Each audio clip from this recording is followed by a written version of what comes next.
The National World War II Museum in New Orleans is conducting oral histories to record the experiences of World War II veterans and those Americans living and working on the home front. Former Senator and 1972 Democratic presidential nominee George McGovern recalls his service with the United States Army Air Forces. He volunteered at the age of 19 after the Japanese bombed Pearl Harbor, flew 35 combat missions over enemy territory, and earned the Distinguished Flying Cross for his heroism. This is the second of two parts. The first half of this interview can be viewed at cspan.org. This program is about 45 minutes. Back to World War II and airplanes and bombing. I wanted to ask, what was your typical bomb load on these long missions? Did you have to cut back on bomb load because it seems like they were kind of long flights? Yeah, they'd be 4,000 to 6,000 pounds, I'd say. 3 or 4 tons, depending on the length of the mission. What was your overall capacity with the B-24? Well, the thing we had most was 10 500-pound bombs. That was the workhorse formula on the missions I was on. Sometimes they'd put in larger bombs and fewer, but basically I'd say around 10 500-pound bombs. And then you had a supply of 50 caliber machine guns. Every place they could stick a machine gun, they had them. Tail, nose, ball turret, upper turret, waist guns. Tell me about the Luftwaffe. Did you ever see German fighters? Oh yeah, but not very many, because by the time I got into combat in the late summer of '44, while that was the heaviest part of the war, by then we had knocked a lot of the fighter planes out of the air, and they consumed a lot of fuel when they had to scramble, you know. So at that point, all during that time, they'd been building up the anti-aircraft fire, and that became a more feasible weapon to use. Didn't require any fuel, and you could move it around, and they had a better kill ratio with those than they did using their limited number of fighter planes. They used most of the fighter planes for ground support, protecting their troops and also attacking in the last year and a half of the war. There weren't so many of them at high altitude chasing bombers. Well, then tell me about flak. What was the worst? That mission over Linz, the last one, was one of the heaviest. Munich was a tough target for flak. Brux, B-R-U-X, that had a huge oil refinery capable there. And I remember on that raid, they used what I guess they called box-type firing. They would form a box, and each anti-aircraft gun would fire into a different part of that box. It might have been 2,000 yards square, you know, across, up, down. So they just kept firing into that area, and you had to fly through that to get to the target. And that was terrible. That was bad. Every once in a while, you know, you'd see a bomber hit maybe a quarter of a mile from where you were flying. We were in 28 plane diamonds, a diamond here, there. And you'd see a plane hit and explode. Maybe no parachutes come out, maybe a few, maybe all of them. My navigator, when he was about halfway through his missions, he was trying to make up the 5 that I was ahead of him. So if I wasn't scheduled to fly on a particular day, and somebody else had a navigator who was ill or something, and Sam would volunteer to fly. The second time he did that, that plane was shot down. Some of the observers thought they saw 4 or 5 parachutes, but they're not sure. Everybody was worried about their own plane, you know, but they think there were 4 or 5 chutes, but apparently his was not one of them, if there were. They were trying then, after they'd been hit, they were trying apparently to make it to Russia, and then they were going to bail out over Russia rather than over Germany, and never made it. Plane wasn't capable of flying that far. It was badly damaged, and so I never did know what happened. 5 years ago, I was at a big U.S. military cemetery in Italy, just above Florence. And I thought, well, you know, we're driving around the country, I'll just pull into this just to see what an overseas American cemetery would look like. And I came to a place where they said missing in action.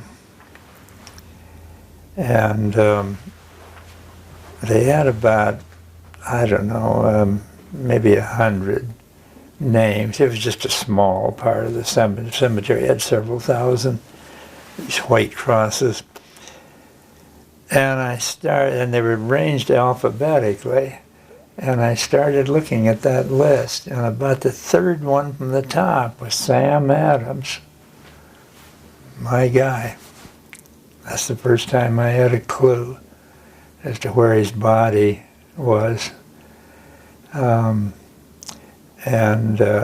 It wasn't his body, but it was where they wanted to observe. They knew he was killed in the Italian campaign, and so they wanted to recognize him and others. And I checked the middle name and everything. It was my guy.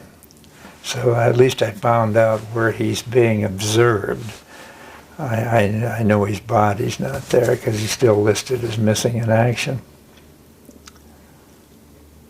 So in Italy, when you were between missions, what did you do? I read a lot. I've always been a big reader. I took with me from Patrick Henry, the last little base I was at before we got on that troop ship, Charles and Mary Beard's book, The Rise of American Civilization. I'll bet you're thoroughly familiar with it. It must be 1,500 pages. And lying on my cot, sometimes at night, I would read a few chapters of that book. Even though it was 1,500 pages long, I easily finished that during my year in Italy. And I'd grabbed a couple other books, Men of the Confederacy. Did you ever hear of that book? Because I was kind of fascinated with the Civil War, and I just wanted to see a little more about. I was always intrigued by General Lee and Stonewall Jackson and these great Southern generals. And this book concentrated not only on the generals, but on the civilian leaders. I found it fascinating. So I read that. That was only maybe 600 pages or 500, I don't remember exactly. I still have in my library in here the Beard book. And then I read, I'd taken another book with me of some length, War and Peace, Tolstoy's War, another 1,500 pager. And I devoured that. And then, you know, I'd pick up Stars and Stripes. I'd pick up an occasional newspaper, even read the Bible. Everybody had a Bible. So I read everything that was around, and I still remember a lot of that. Interesting. And that was one thing. Then I'd go into town, bum around, probably just hitchhike a ride. Usually be some truck driver would stop and pick you up. I'd go into Sherignola, maybe kill a day.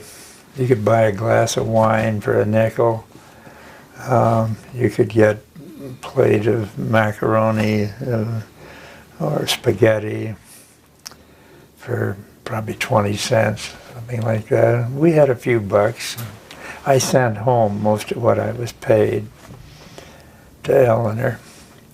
And so what did she do while you were overseas? Well, she had a baby. Baby was born 4 months before I returned home. It was her first one.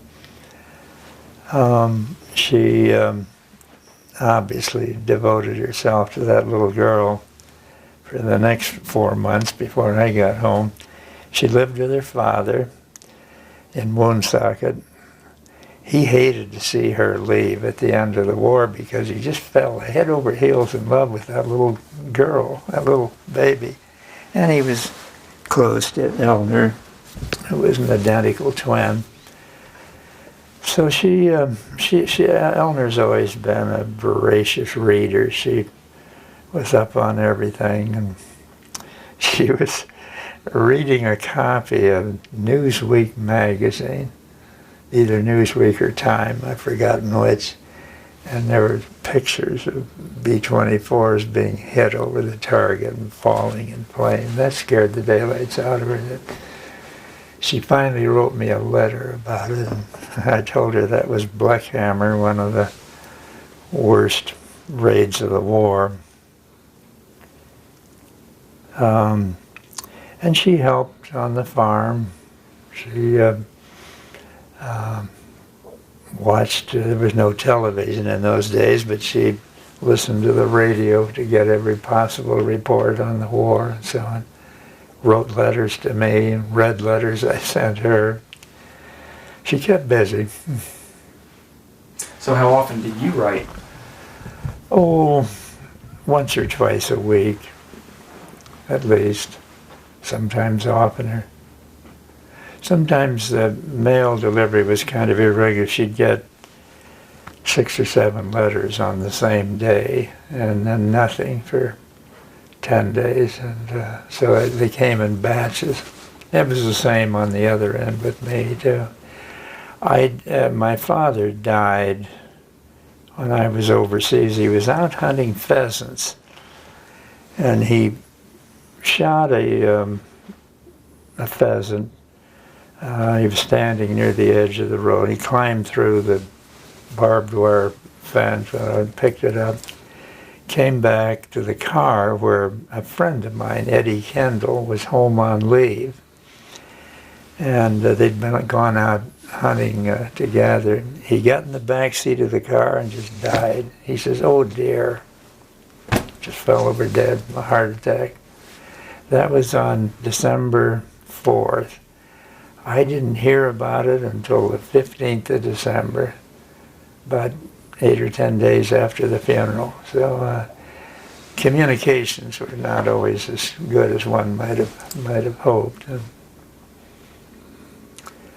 So there were things to do. I remember after my dad died, the chaplain came over to our tent and told me what had happened, and he said, "Lieutenant, you don't have to fly tomorrow unless you want to." I said, "I want to fly. I want to get this over with." So I went up the next day. I'm assuming that's December 44, and you were were you a second lieutenant or first lieutenant? I was still a second lieutenant at that time. And then I guess I became a first lieutenant shortly after that. And when you finished your missions, you almost automatically were made a captain if you'd flown a string of 35 missions, but the war ended, so they froze all promotions. But at that point, that was the least of my worries, whether I was going to be a captain or whether I was going to get home a day earlier. Did you ever make it to the Isle of Capri? I did. We had a 10-day break about halfway through the missions, and you could either go to Rome or the Isle of Capri. Well, of course, we had been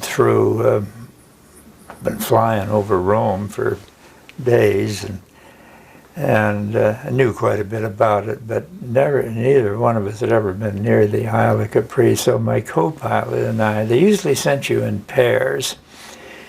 He and I went to the Isle of Capri. Well, after 3 days of that, we were bored. There's just a big rock out there with a beautiful sea around it and not much to do.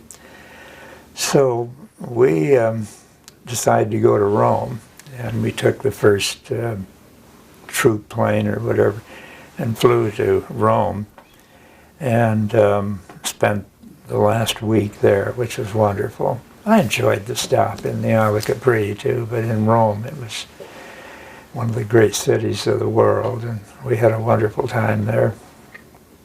Did you ever visit Vesuvius, Pompeii?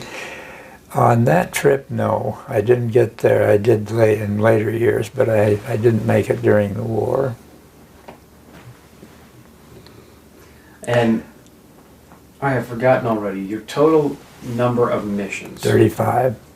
You did achieve 35. 35. Now, you had your choice. You could fly 25 with some of them. Let me see if I got this right.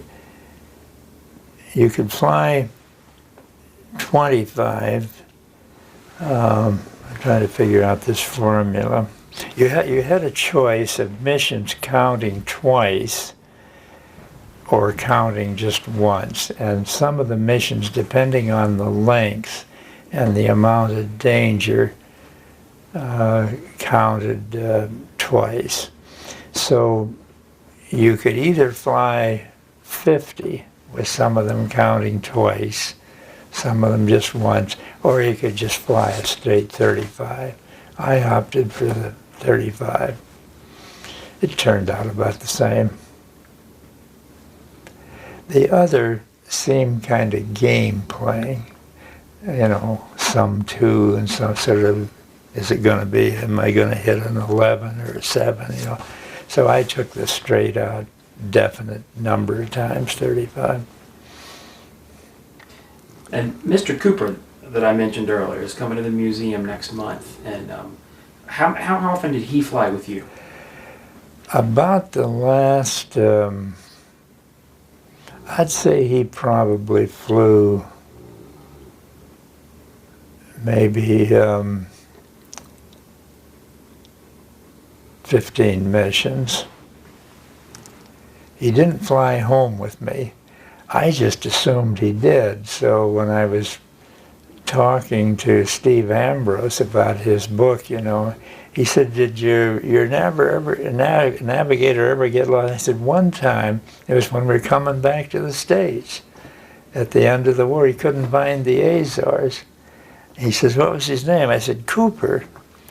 Well, I had forgotten that Coop didn't come back with me. He had to stay on for some reason that I'd forgotten for a few more days. I don't know why. And so I was just assigned some navigator who'd just barely gotten into combat, and the war ended. And he's the one that couldn't find, they used to have no idea what his name was or what he looks like. I probably didn't see him for more than 15 minutes. He was sitting down there in the nose of the plane. All I knew was the first time during the war that a navigator couldn't find what he was looking for. And I was furious. I thought, my God, here we've survived 35 combat missions. Now we got this melt run. All we got to do is fly across the Atlantic. And we were fairly low on fuel. I was furious to think that I'd survived 35 missions and brought 9 guys safely home every time. And here we are, we can't find the Azores. And so I got on the radio compass and called the base at the Azores, and they gave us a fix. But we didn't have a lot of gas to spare. We couldn't fool around out there too long. We'd had to ditch. So I had Coop for at least 14 or 15 missions.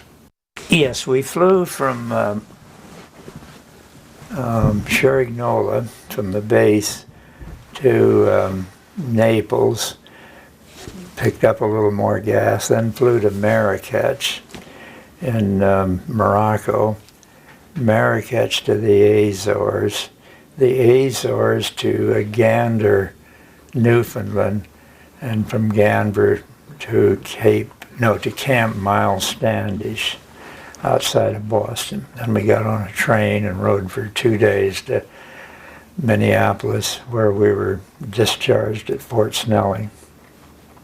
And when was that? Well, that would have been at the end of May. The end of May.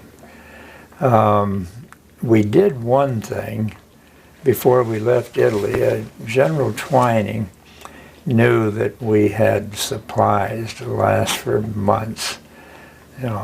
Powdered milk, powdered eggs, clothing, mattresses, all kinds of canned goods. And he said, I don't want to take any of this back to the States. I need some guys to volunteer to fly it up to Europe, up to Northern Europe, where people are hungry.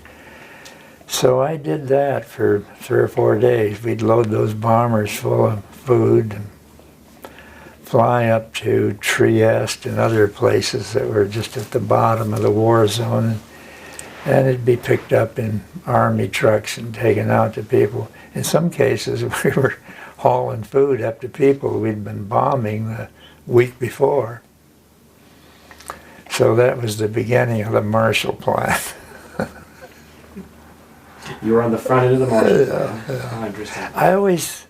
I hated to be delayed 4 or 5 days getting back to Eleanor and my new child. But I thought, how can I not do this? We've seen hunger all during this war, and obviously it was even worse in parts of Northern Europe. So I was always kind of glad that I stayed and did that and maybe relieved the hunger. We took up mattresses and bedding and army blankets, everything we could find that they could use. I don't think we took anything back to the States. No, I'm aware that you had what was amounted to a crash landing when you returned from the mission over Linz. Yes. Did you have any other close calls? Yes, we had several close calls. We had to make a forced landing on the Isle of Viz. That was a 2,200-foot runway. You need 5,000 feet for a B-24, but it was either that or ditch in the Adriatic Sea with 20-foot waves. It was a bad storm on.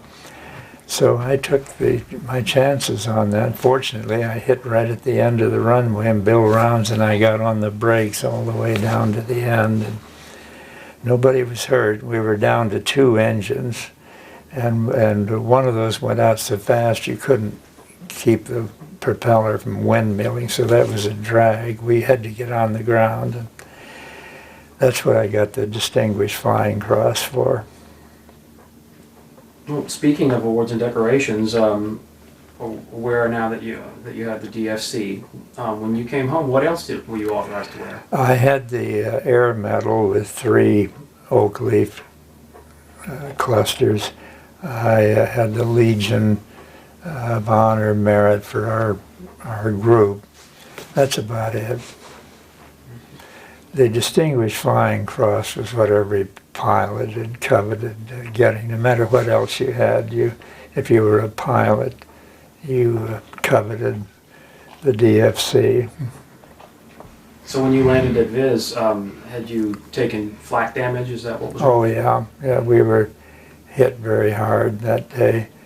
Knocked out 2 engines and tore up the plane quite a bit, but it didn't destroy the brakes.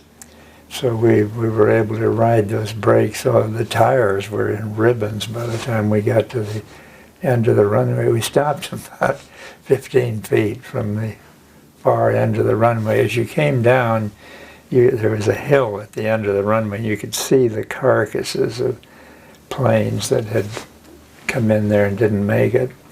Years later, Marshal Tito was entertained at the White House by President Carter.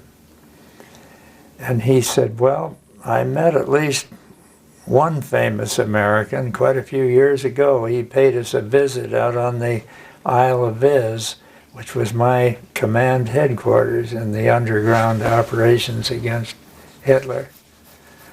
I didn't know he was there, but he did. He remembered it. It's not every day that you see a B-24 land on 2,200 feet of runway. No. So did you get out of that island on that airplane, or did you? No, we left the airplane. No way you could take it off. It was, first of all, it was so badly crippled. They didn't have anything like the mechanical ability to repair it. And so we just left it there. I have a certain Scotch blood along with the Irish, and I knew that plane cost $250,000. I thought, my God, I just feel terrible. $250,000 of the taxpayers' money laying here in a pile of junk, you know. B-2 bomber costs $2 billion today. We don't say that. $250,000, that's lunch money by today's standards. So I remember having that sensation along with the enormous relief that we were all still alive. It's the only time during the war where the other 9 guys just leaped out of the plane and kissing the ground. It looked like a bunch of puppies out there just jumping around. I'll never forget that scene. The other scene I remember, they had a latrine there. These single holders, there must have been a dozen, I suppose used by Marshal Tito's forces. Anyway, I located that place and I was sitting there, and after a minute I became aware that the people on each side of me were women. They didn't think anything of it, you know. There'd be 3 or 4 men and another woman. There probably, of the dozen people in there, probably 4 or 5 of them were women. Nobody thought anything of it. Wartime. This is a function people have to perform even in wartime, so why build separate places for men and women? That was never adopted in the American Army, but the Yugoslavs seemed to think it was fine. Well, one of the reasons that I wanted to come and speak with you today was that first of all, I was aware that Dr. Ambrose was very fond of you, Yeah. and knowing that, and then also the relationship with the book Wild Blue, you're kind of a central figure in some of his final efforts in his life as an historian. Yeah. And among the things that he did during his last decade, writing the book that centered around you, but he also started the museum in New Orleans during that final decade of his life. We opened in the year 2000. In 2003, Congress designated the museum as the National World War II Museum. And with our national designation, we began an expansion. There was a little bit of a setback with the expansion for Hurricane Katrina, but we're back on track with it now. And when we complete our expansion within the next 36 months or so, we will have an exhibit area that covers the full American experience in the Second World War. And we'll be the only institution in the country that covers the full range of what Americans did during World War II. And I was curious to hear your reaction to the idea of a national museum about World War II. Do you think that's something that's important? I do. It's the last war where there was no controversy about the war, no protests, no dissent. Everybody, myself included, believed the United States had to participate in that struggle. Hitler was a madman, but not only that, he had the capacity militarily to take over the world. If he weren't stopped, he'd taken over most of Europe by the time we got into the war. And so it's very appropriate that we have a national museum marking the highlights of that struggle and the men and women who participated in it, the enemies they fought, and all the rest. And Steve Ambrose was the perfect guy to spearhead that effort because while he was not in combat himself, for various reasons over which he had no control, he was a strong patriot. He always thought American soldiers were the best in the world, American pilots were the best in the world. We can argue about that, but he was very proud of what the United States did in the Second World War. He shared my opposition to the Vietnam War, and he'd be up in arms against this present ridiculous war in Iraq, but he believed in World War II, as did all the rest of us who participated in that war. So we needed that museum, and Steve, one of our great military historians, and yet with a broad knowledge of all of history, was the perfect man to head that up. I couldn't agree with you more on that count.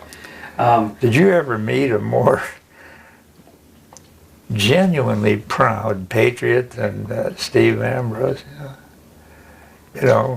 He saw the flaws in American history. He saw the mistakes we made, and he wasn't afraid to write about them, but he loved this country with a passion. And that's what I admired about him. Yeah, me too. Me too.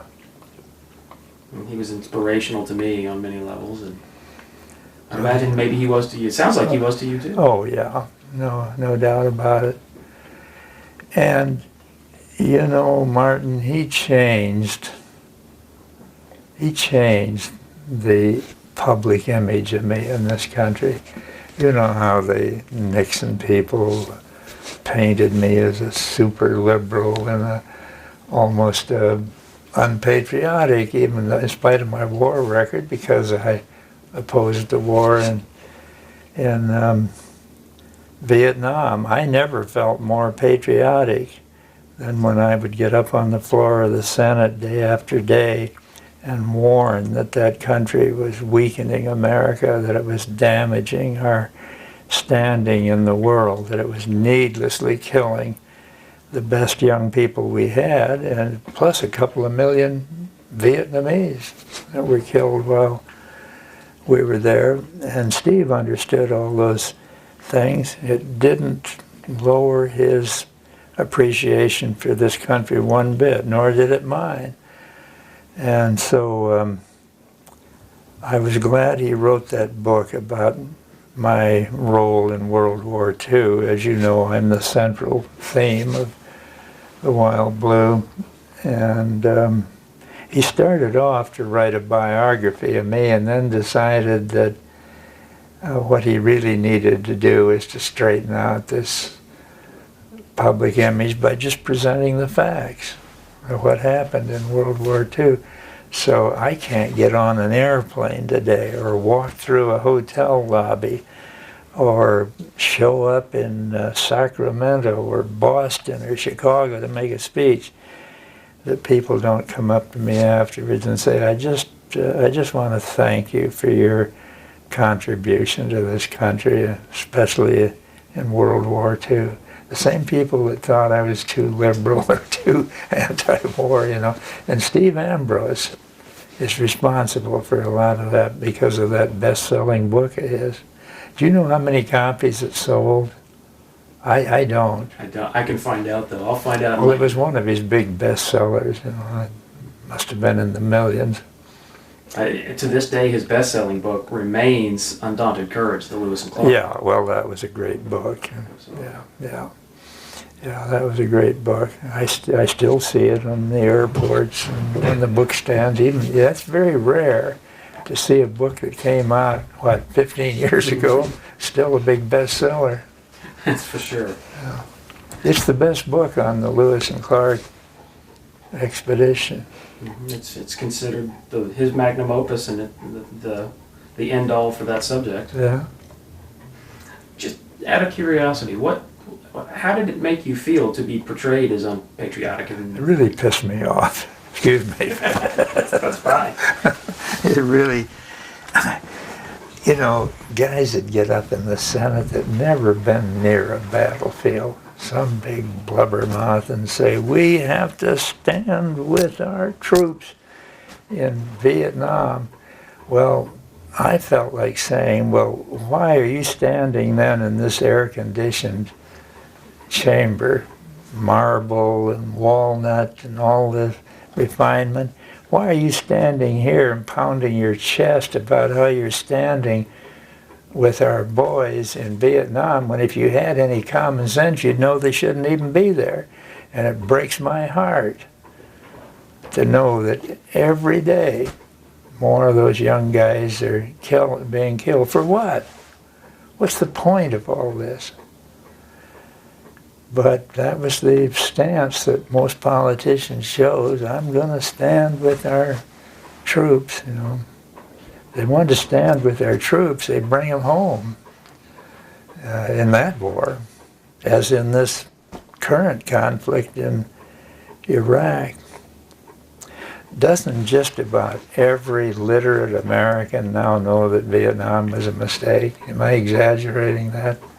No, not at all. And it's interesting because the person that I chose to study under for my PhD in history is a Vietnam scholar. Yeah. And it's interesting now to look at how the world of Vietnam scholarship is really beginning to build, and that there's now a great deal of scholarly examination. There'll be more of that. Yeah, and it disappoints me when I'm talking to a college audience these days to find how little they know about Vietnam, or how little it even weighs on their minds. They just think that's some ancient conflict, you know, like the Punic Wars and World War I, and so they got way off it. And they don't know what the controversy was all about. My father was a career U.S. Army officer and served 2 tours of combat in Vietnam. Yeah. When I was young. A lot of good people were. Yeah, but we never had a better army overseas. That's for certain. Yeah. When I was very young, that's where a great deal of my interest and enthusiasm about military history came from. And I asked him at one point. I remember hearing when President Carter pardoned the draft dodgers that went to Canada. I asked Dad, I said, what do you feel about that? He said, well, you know, if I'd been smart, I'd have gone to Canada. Well, that's about right.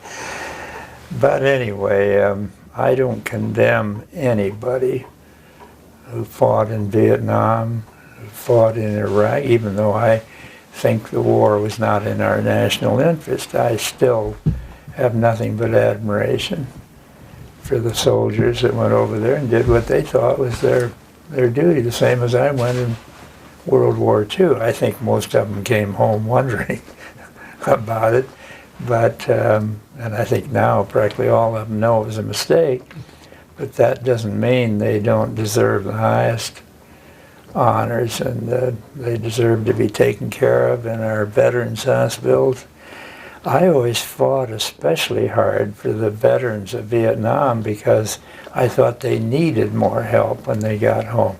I came back, I was a big hero here in South Dakota, just like most people. They went back to their little towns, big towns, medium towns. They were all heroes. These guys come home and find the whole country practically against the war. So they especially, now we had the morale, we had the self-confidence, we had the pleasure of knowing that we had done the right thing and that the country understood that. These poor guys coming back from Iraq or Iran, or Vietnam, they especially need to be recognized and to be cared for. So I'm not aware of this. That at any point when you were a little under criticism, did you ever call attention to your military? Oh yeah, you feel kind of silly though, saying I'm a big hero, or I fought and died. I mentioned it a few times, but I don't think it really registered, because the dominant force and the dominant issue was the war in Vietnam. And at the time I ran, even as late as '72, most Americans thought there was good reason that we were there. They didn't fully understand it. They'd heard about the abuses and so on, but the country certainly hadn't ridden up en masse and said, we got to get out of there. That war went on for 3 years after the campaign. How did it, this is completely off the subject, but how did it feel to you after 1972 to see what subsequently happened with President Nixon? Well, of course, I felt vindicated. I think that I saw some of the polls that were conducted in various universities, and also Gallup poll and other things, that if the election were held over, I'd have won on the walk after Watergate. But unfortunately, we didn't have to wait long to see both Agnew and Nixon and John Mitchell and all those people either went to jail or resigned in disgrace. Sure, I felt fully vindicated, but I felt confident of my position even when the country was going for Nixon again. And he, in that '72 campaign, he pointed out he was taking troops out of there, which he was. He was gradually disengaging while saying we have to do this with honor. George McGovern wants to do it with dishonor. That was the implication. Yeah, someday students reading about that will say, well, McGovern was right and the country was wrong on that. Someday. They're already saying it. Well, I think so, yeah. I can tell you, I can speak to classes that I've been in as a student where those exact words have been spoken. Yeah, yeah. I should have run again in '76. I think I could have walked into but my wife, whom I've always been devoted to, said, George, I just don't think I could stand up under another national campaign. So that ended as far as I was concerned. And then other people came along. Nobody had ever heard of Jimmy Carter, but when I decided not to run in '76, a lot of people who might otherwise have weren't ready. They just didn't, they expected me to run again. When I didn't, Jimmy Carter stepped into the void and ran a campaign almost precisely on the pattern that I had used in '72.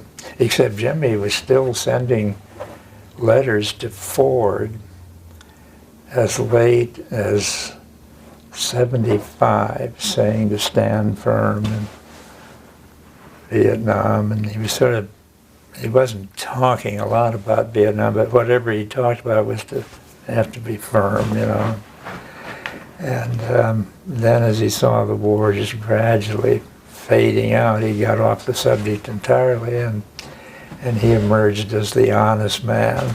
I will not lie to you, he said. So he sort of walked into one that I think he's been the best former president in American history. He certainly has made quite a career of being a former president. And one of the weaker presidents. Oh, really? I didn't think he was a strong president.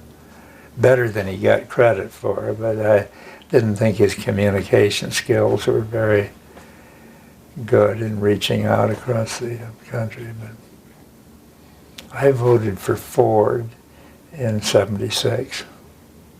Yeah. the irony, I think Ford lost because he pardoned Nixon. Isn't that crazy? 4 years earlier, Nixon carries 49 states.